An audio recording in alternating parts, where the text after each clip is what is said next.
I didn't know the prayer before Christmas dinner would turn into a confession that destroyed everything. My name is Rachel Brennan, and for 6 months I thought I was losing my mind while my body tried to kill me.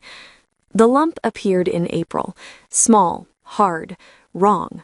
I found it in the shower on a Tuesday morning, my fingers freezing mid-motion.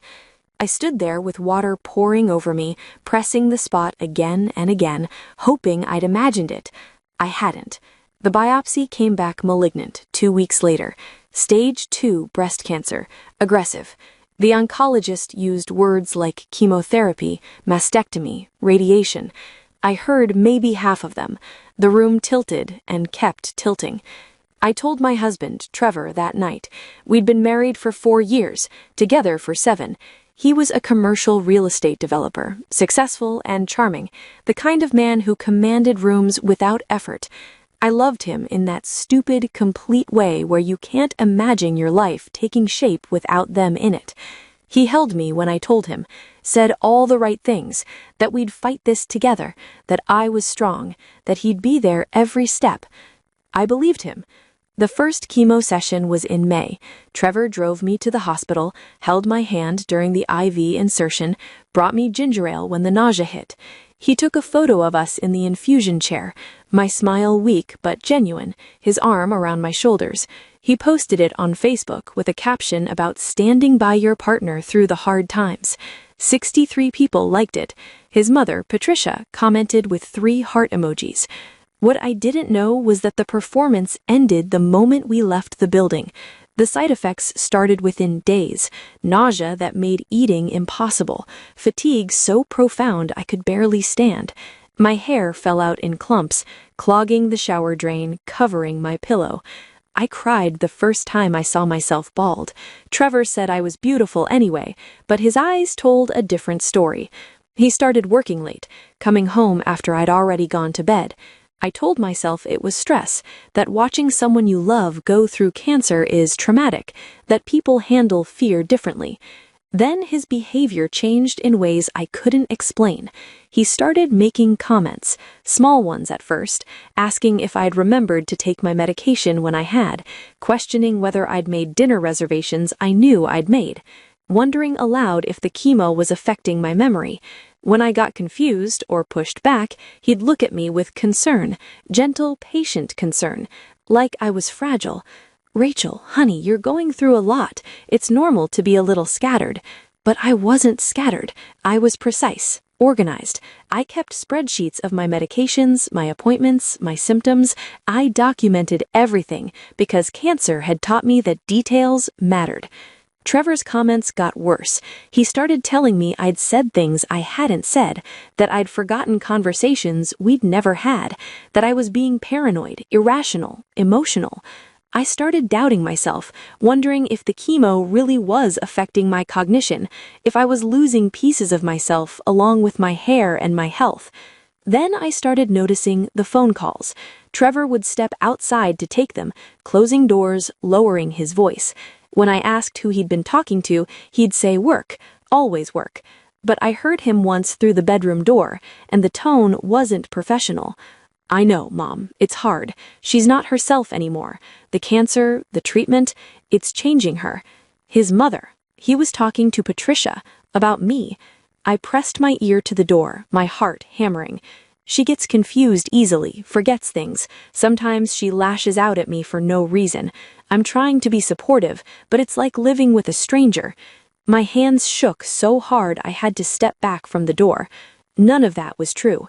I wasn't confused. I wasn't lashing out. I was sick, yes. Exhausted, yes. But I was still me. Why was he telling his mother I wasn't? I started paying closer attention, listening when Trevor didn't know I was listening, and what I heard made my blood run cold. He was calling his family, his mother, his sister Brooke, his brother Kyle, telling them I was struggling mentally, that the cancer had sent me into a dark place, that I was unstable, saying things that didn't make sense, accusing him of things that weren't true. He said it with such concern, such compassion. He sounded like a devoted husband bearing an impossible burden. And they believed him. Patricia started calling me more often, her voice syrupy with pity. "How are you doing, sweetheart? Trevor mentioned you've been having a hard time. I'm here if you need to talk." Brooke sent me a care package with a book about mindfulness and a note about finding peace during difficult seasons. Kyle texted Trevor. I saw the message flash on his phone, asking if he needed a break, if he wanted to come stay at the lake house for a weekend to decompress. They were treating Trevor like the victim, like I was the problem he had to manage. I confronted him one night after my 4th chemo session. I was weak, nauseous, furious. "Why are you telling your family I'm mentally unstable?" Trevor's face shifted through surprise into something calculated, concern. "Rachel, I never said that. I said you're struggling. Because you are, and that's okay. Cancer is traumatic. Stop it. I heard you on the phone. You told your mother I'm confused, that I lash out, that I'm not myself." He came closer, took my hands. I pulled away. "You're exhausted," he said softly. "You're not hearing things clearly. I'm worried about you. Maybe we should talk to your oncologist about psychiatric support. A lot of cancer patients experience depression, anxiety. I'm not crazy, Trevor. I never said you were." His voice was so gentle, so reasonable. "But you're not well, and I think the stress is making you paranoid. You're imagining things that aren't happening."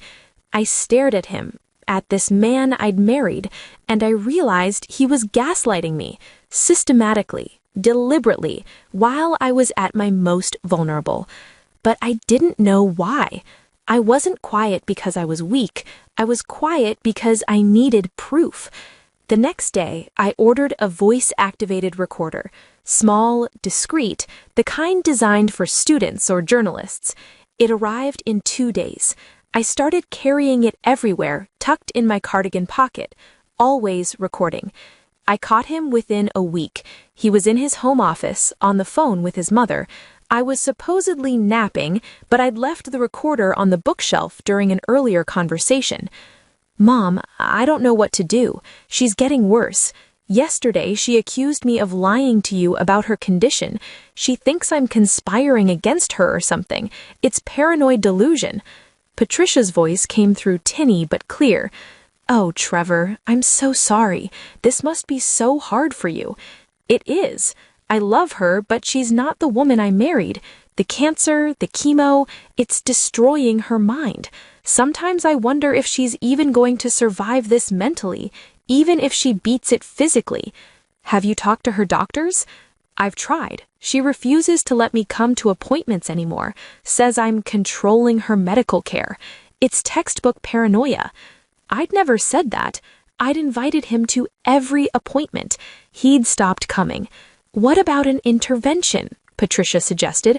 "Maybe if the whole family sat down with her, showed her how much we care, how worried we are." "I've thought about that, but I don't want to overwhelm her. She's so fragile right now." My hands clenched around the recorder later when I listened to the playback. Fragile, paranoid, mentally unstable. He was building a narrative, a comprehensive, documented narrative of my mental decline, and I still didn't understand why. Until I found the documents.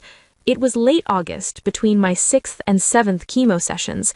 I was looking for our insurance papers to submit a claim. Trevor kept them in his desk drawer, and he'd told me the password to his file cabinet months ago. I found the insurance papers, and underneath them, I found something else. A life insurance policy. On me. $2 million.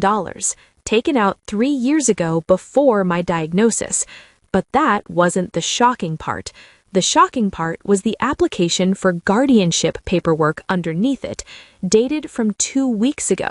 Trevor was in the process of petitioning for legal guardianship over me due to mental incapacity resulting from cancer treatment. My vision blurred.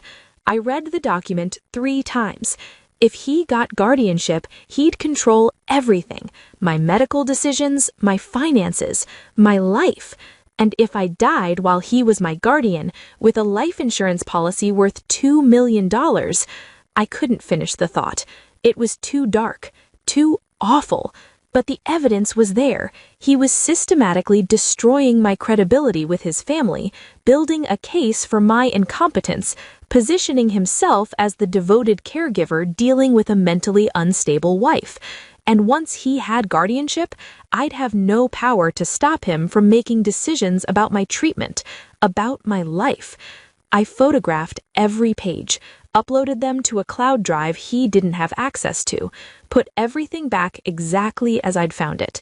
Then I called my oncologist and asked for a psychiatric evaluation, not because I thought I needed it, because I needed documentation that I didn't. Dr. Yuki Chen, my oncologist, referred me to Dr. Sarah Okonkwo, a psychiatrist who specialized in cancer patients. I saw her the following week. I told her everything, showed her the recordings, the guardianship papers, the insurance policy. Dr. Okonkwo listened with an expression that shifted from concern to anger. Rachel, what you're describing is intimate partner abuse, financial abuse, and psychological manipulation. This has nothing to do with your mental state and everything to do with his. She ran a full psychiatric evaluation, cognitive tests, mental status exam, everything. The results came back clear. No cognitive impairment, no delusions, no paranoia, mild anxiety and depression, consistent with cancer diagnosis, well within normal range. Dr. Okonkwo wrote a detailed report. She stated clearly that I was mentally competent, that I understood my diagnosis and treatment, that I was capable of making my own medical and legal decisions. I had that report notarized, kept 3 copies, sent one to my lawyer.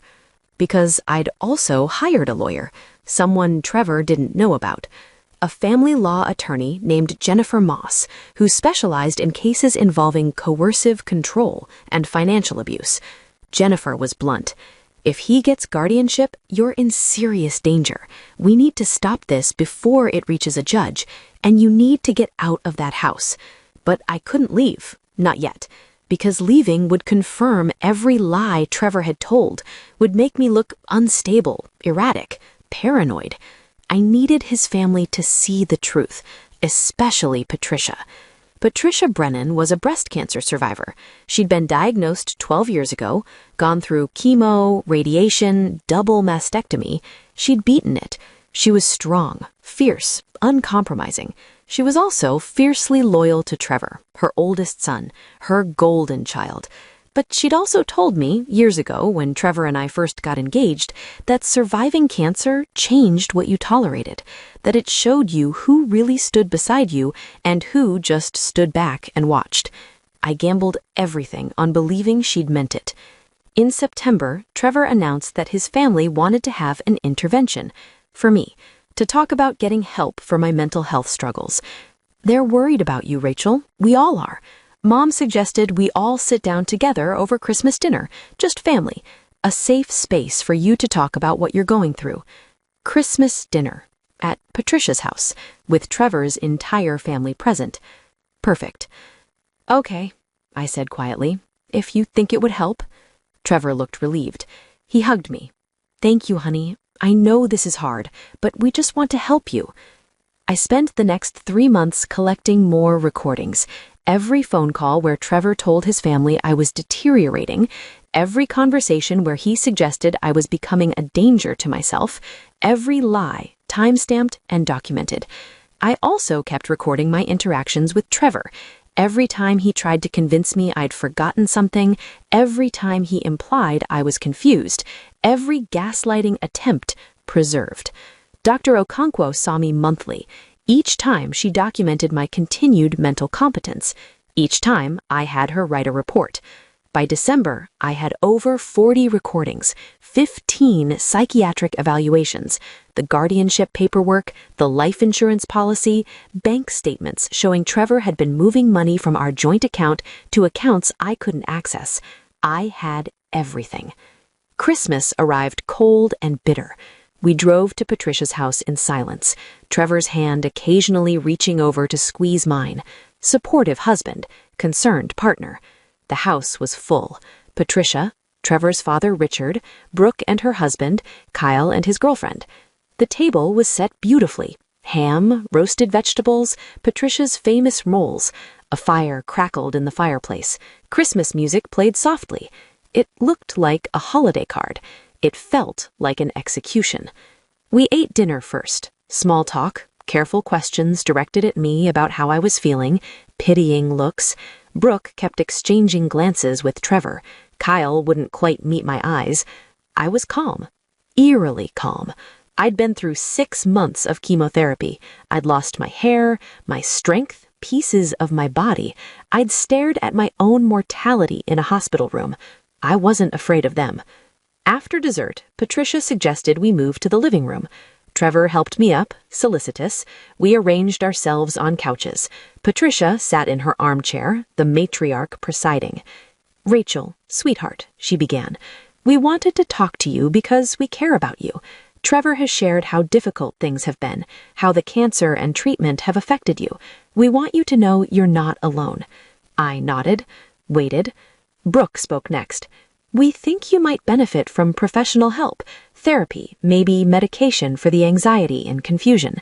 There's no shame in it. Cancer is traumatic." "I've been seeing a psychiatrist," I said quietly. Trevor's head snapped toward me. I'd never told him.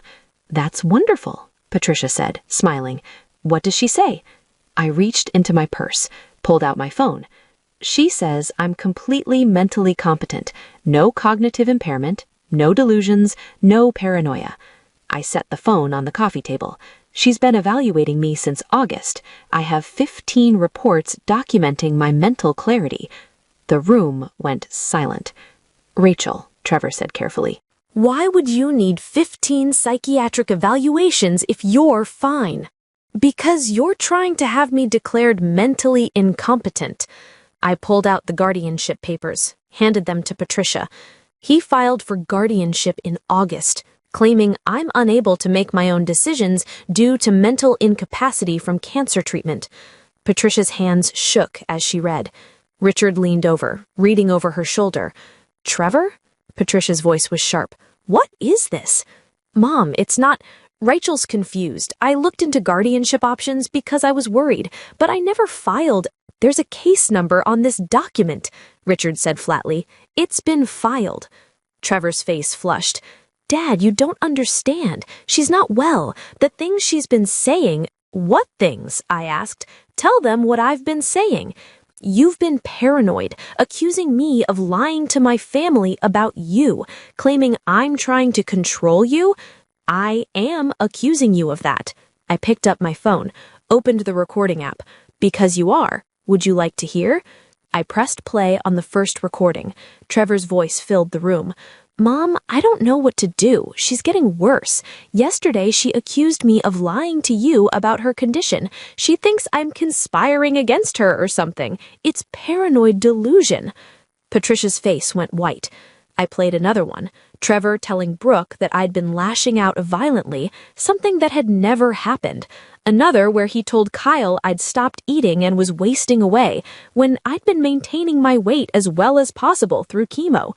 I played 7 recordings, each one showing Trevor systematically lying about my mental state to his family. "Rachel," Brooke whispered, "how long has he been—" "6 months, since my diagnosis." I looked at Trevor. He was frozen, his face a mask. "He's been building a case that I'm mentally unstable, isolating me from the people who might help me, positioning himself as my caregiver so that when he gets guardianship, he'll control everything." "Why would he do that?" Kyle asked, but his voice suggested he already knew. I pulled out the life insurance policy, handed it to Patricia. $2 million, and if he's my legal guardian when I die, he makes every decision about my medical care, whether I continue treatment, whether I pursue aggressive options or palliative care, whether I live or die. The words hung in the air like smoke. Patricia stood up. She was 68 years old, silver-haired, thin from her own battle with cancer years ago. She walked to Trevor, looked down at him. "Tell me this isn't true." Trevor's mouth opened, closed. "Mom, she's twisting everything. I was trying to protect her." "Protect her from what? From surviving?" Patricia's voice cracked. I went through this. I know what it's like, and I know the difference between someone supporting you and someone waiting for you to die. I would never. You filed for guardianship over a mentally competent woman while she was going through chemotherapy. Patricia's hands were shaking. You told your family she was losing her mind. You isolated her. You made us complicit in your abuse. It's not abuse. I love her. Then why the life insurance policy? Richard asked quietly. Why petition for guardianship? Why the lies? Trevor stood up. You're all turning on me because of her. She's manipulating you. No, Patricia's voice was iron. You're the one who's been manipulating. For 6 months, while she fought for her life, you fought for her money. Trevor's face twisted. You don't understand. You think it's easy living with this? Watching her fall apart? She's not the same person. The cancer changed her. I'm standing right here, I said, and I haven't changed. I got sick. That's not the same thing. Trevor turned to me. For a second, I saw something raw in his face. Desperation. Rachel, we can fix this. We can go to counseling, work this out.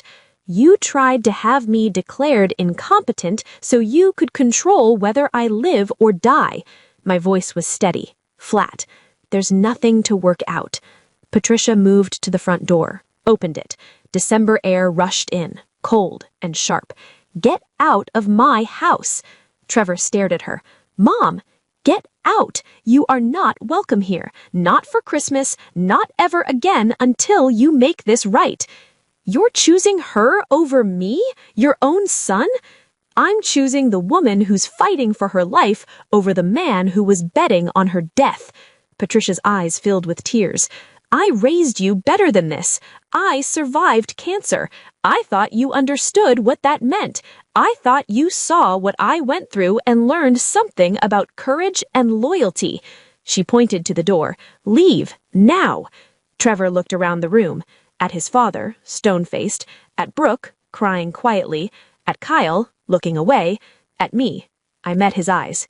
Didn't flinch. He grabbed his coat and walked out. The door slammed behind him. The silence that followed was deafening. Patricia sat down heavily. Richard went to her, put his arm around her shoulders. Brooke was crying openly now. Kyle just stared at the recordings, still displayed on my phone. I'm so sorry, Patricia whispered. Rachel, I'm so sorry. I believed him. I thought you were struggling and he was trying to help. I should have known better. You couldn't have known, I said, but my voice cracked. Because part of me had needed her to know, had needed someone in his family to see through him. I could have. Patricia looked at me.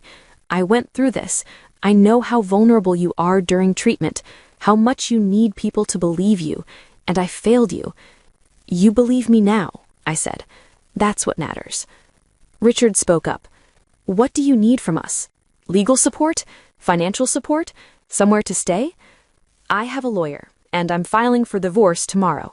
I'd already decided, had the papers ready, but I need witnesses for the guardianship hearing. He withdrew the petition tonight, I'm sure of it, but I need documentation that it happened, that he tried this.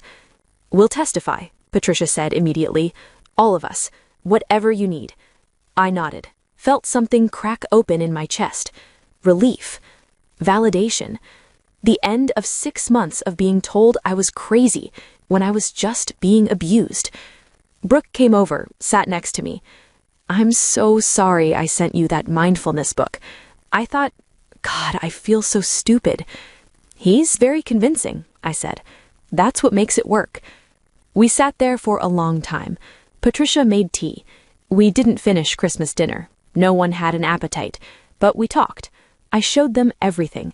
The psychiatric evaluations, the bank statements, the timeline of Trevor's calls to each of them, building the narrative of my decline. Kyle asked the question I'd been dreading. Do you really think he would have, if he'd gotten guardianship, would he have let you die? I thought about the life insurance policy, the way Trevor had started talking about quality of life and what I would want if I couldn't make decisions. The way he'd asked my oncologist during one of the last appointments he'd attended about hospice options. I'd still been stage 2, treatable, survivable. I don't know, I said honestly, but I wasn't going to wait to find out. I went home that night alone, to the house Trevor and I had shared. I packed his belongings into trash bags and left them on the porch, changed the locks, texted him that he could pick up his things, but he wasn't coming inside. He tried to call 41 times. I blocked his number. My lawyer, Jennifer, served him with divorce papers on December 27th, along with a restraining order, and a notification that we were reporting his guardianship petition and the circumstances around it to the state bar, since he'd used his position as my spouse to initiate legal proceedings based on false information. Trevor's law firm, he was a real estate attorney as well as a developer, suspended him pending investigation. The guardianship petition was withdrawn, but the court flagged his file. He'd never be able to petition for guardianship over anyone again. The divorce took 4 months. I got the house, half the assets, and my freedom. Trevor tried to fight it, claimed I'd alienated his family, that I was vindictive and unstable. Patricia testified.